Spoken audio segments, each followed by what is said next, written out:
And along those lines, also, you have the folks who are very proactive, who are very aware of what goes into their, their bodies and how much activity they're getting. And they're very proactive, right, in protecting their health as an asset.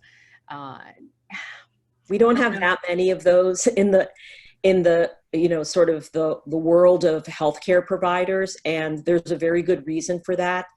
The good ones went into it because they are healers, first and foremost.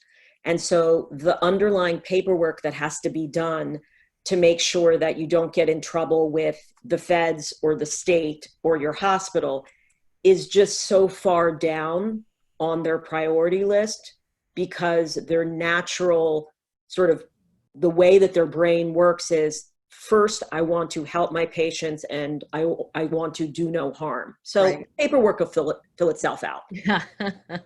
Or if I'm doing the right thing for my patients, maybe this isn't high on my radar, because how could I possibly get into trouble? I take care of my patients. That is such an excellent point. When I talk to residents sometimes, and they haven't had the experience. So they will say, but I'm a fabulous surgeon. Mm-hmm. And I will say, absolutely, technical skill is really important, because people come to you because you're the best cardiothoracic surgeon. Okay, fantastic.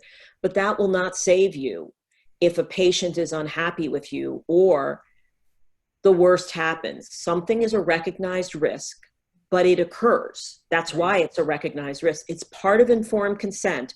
It's not because the bad outcome was the result of malpractice or negligence.